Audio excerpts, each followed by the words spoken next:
Hello दोस्तों, स्वागत है आपका मेरे इस यूट्यूब चैनल पर। और आज हम एक्सप्लेन करने वाले हैं साउथ की लेटेस्ट मूवी बिग धमाका, जिसके मेन स्टार है रवि तेजा। तो चलिए जानते हैं मूवी की स्टोरी के बारे में। मूवी की शुरुआत होती है नंद गोपाल चक्रवर्ती से, जो एक सफल बिजनेसमैन रहते हैं, जिनकी कंपनी रहती है पीपल्स मार्केट, जिन्हें भारत सरकार की तरफ से पद्म भूषण अवार्ड से भी सम्मानित किया जा चुका है। वह अपने साथ काम करने वाले लोगों को ही अपना परिवार मानते थे और उन्हें बताते हैं कि उनके पास अब केवल 2 महीने का ही समय है, क्योंकि वह एक खतरनाक बीमारी से लड़ रहे हैं। इसलिए वह अपनी कंपनी में काम करने वाले लोगों को अपनी कंपनी के शेयर्स बांटने का फैसला करते हैं। इस खबर को सुनने के बाद मूवी का विलन जेपी के कान खड़े हो जाते हैं और वह इस कंपनी को हड़पने की प्लानिंग करने लग जाता है। फिर एंट्री होती है हमारे हीरो स्वामी की, जो कुछ लोकल गुंडों की पिटाई करने जाता है, क्योंकि उन लोगों ने स्वामी के घर जाकर उसके पिता को धमकी दी थी घर खाली करने को। स्वामी उन लोगों की खूब पिटाई करता है और उसकी लाइव वीडियो अपनी फैमिली को दिखाता है। इसके बाद एंट्री होती है हमारे दूसरे हीरो आनंद की, जो नंद गोपाल चक्रवर्ती का बेटा है। आनंद वाइजैक में अपने कंस्ट्रक्शन के काम को देखने जाता है। वहां वाइजैक में एक पॉलिटिकल लीडर अपने कुछ आदमियों को लेकर आता है और आनंद से पैसे मांगता है, पर आनंद उसे पैसे देने के बजाय उसके सारे लोगों को अपनी कंपनी में काम पर रख लेता है। इस काम से उसके पिताजी बहुत खुश होते हैं, जबकि स्वामी को गुंडों से मारपीट करने के कारण वह जिस कंपनी में काम करता था उसे उस कंपनी से निकाल दिया जाता है। स्वामी एक दूसरी नौकरी के इंटरव्यू के लिए जाता है, तभी उसे उसके बहन के फ़ोन से एसएमएस आता है कि वह प्रॉब्लम में है। स्वामी जाकर देखता है कि वहाँ उसकी बहन नहीं बल्कि कोई और है। प्रणवी कहती है, मैं तुम्हारी बहन की फ्रेंड हूँ, हम दोनों का फ़ोन गलती से एक्सचेंज हो गया था और मैं जैसे ही यहाँ आई तो कुछ लोग मुझे छेड़ने लग गए। इस फोन में लास्ट कॉल तुम्हारा था तो मैंने तुम्हें एसएमएस कर दिया। स्वामी प्रणवी को उन गुंडों से बचाने के बाद प्रणवी को आई लव यू बोलकर उसे प्रपोज कर देता है और साथ ही साथ शादी से लेकर बुढ़ापे तक की पूरी प्लानिंग उसे वहीं सुना देता है। उधर जेपी चक्रवर्ती के पास जाकर उसकी कंपनी को 2 अरब रुपए में खरीदने की बात करता है, पर चक्रवर्ती उसके ऑफर को रिजेक्ट कर देते हैं, जिसे सुन जेपी को बहुत गुस्सा आता है और वो चक्रवर्ती को वार्निंग देता है कि वह उसके जीते जी उस कंपनी को छीन लेगा। प्रणवी अपनी माँ को बताती है कि उसे एक लड़का पसंद आ गया है, पर तभी उसके पापा प्रणवी को आनंद से मिलवाने लेकर जाते हैं। प्रणवी स्वामी को आनंद समझकर बहुत खुश होती है और रिश्ते के लिए मान जाती है। घर आकर अपनी माँ को बताती है कि लड़का उसे पसंद है। तभी स्वामी की बहन उसे कॉल कर पूछती है कि क्या मेरे भाई ने तुम्हें प्रपोज किया है, क्योंकि वो तुम्हारा नंबर मांग रहा है। और फिर थोड़ी देर बाद प्रणवी को पता चलता है कि स्वामी और आनंद दोनों ही अलग अलग हैं। ये प्रॉब्लम वो अपनी माँ को बताती है। उसकी माँ कहती है, तू दोनों के साथ बातचीत करके देख, तुम्हें जो ज़्यादा पसंद आएगा तुम उसी से शादी कर लेना। प्रणवी दोनों से मिलती है, दोनों के साथ समय बिताती है और फिर स्वामी के परिवार से मिलने के बाद स्वामी को एक्सेप्ट करने का फैसला करती है। पर तभी प्रणवी के पिताजी आकर उसे उसके घर से खींच कर ले जाते हैं और एक गुंडे को स्वामी को मारने की सुपारी देते हैं।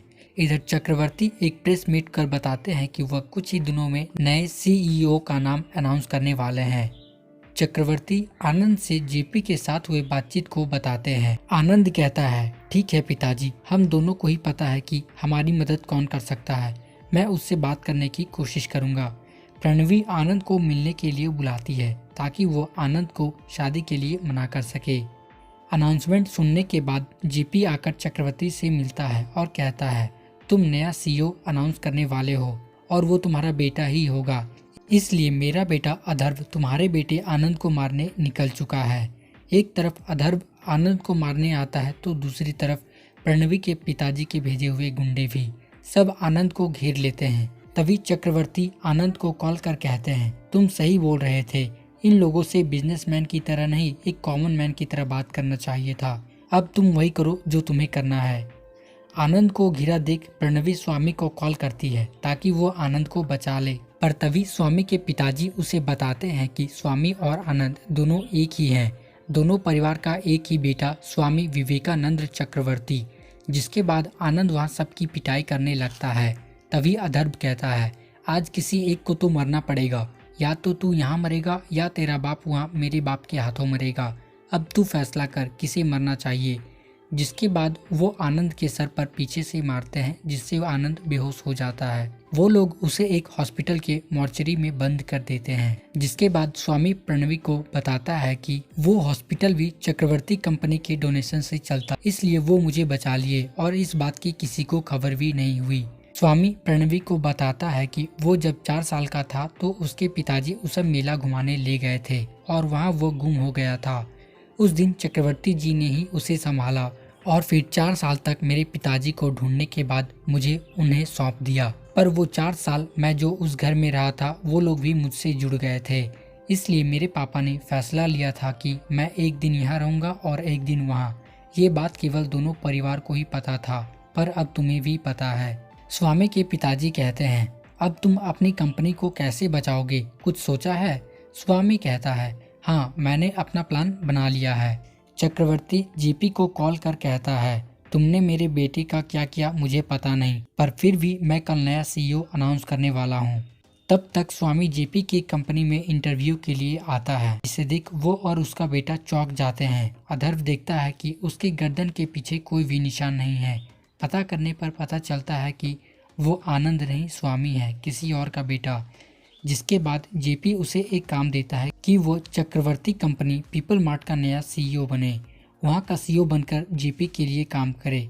स्वामी का भी यही प्लान रहता है, इसलिए वो भी मान जाता है। अगली सुबह जेपी स्वामी को लेकर आता है और पीपल मार्ट कंपनी के पेपर्स देकर कहता है, ये कंपनी के पेपर्स हैं, तुम जाओ पीपल मार्ट कंपनी का नया सीईओ बनो और वापस आकर इन पेपर्स पर साइन कर दो। तुम्हारे साइन करते ही कंपनी के सारे शेयर्स मेरे नाम हो जाएंगे और इस तरह मैं कंपनी का मालिक बन जाऊंगा। पर स्वामी उसकी उम्मीदों पर पानी फेर देता है और विवेकानंद चक्रवर्ती के रूप में नया सीईओ बनते ही वह आधी शेयर्स चैरिटी को और आधी शेयर्स वर्कर्स को बांटने का फैसला करता है। जिसके बाद अधर्व स्वामी को डांटता है कि तूने क्या बोल दिया ये सब। स्वामी कहता है, पेपर्स एक्सचेंज हो गए होंगे, पेपर्स में जो लिखा था मैंने तो वही बोला, पब्लिक के सामने जो मिला उसी को पढ़ दिया। अधर्व कहता है, ठीक है कोई बात नहीं, थोड़ी देर बाद पेपर्स भेजता हूँ, साइन कर देना। चक्रवर्ती के भाई संजय का बेटा विक्रम फॉरेन से वापस आ जाता है। वो आनंद से जेपी का मामला साफ करने को कहता है। आनंद कहता है, नहीं, इस कंपनी के पीछे केवल जेपी ही नहीं बल्कि कोई और भी है, हमें पहले उसके बारे में पता करना होगा। और फाइनली आनंद कंपनी के शेयर्स वर्कर्स में बांट देता है, जिससे जेपी समझ जाता है कि वह स्वामी ही आनंद है, इसलिए वह उसके दोनों पिताजी को अपना शिकार बनाता है।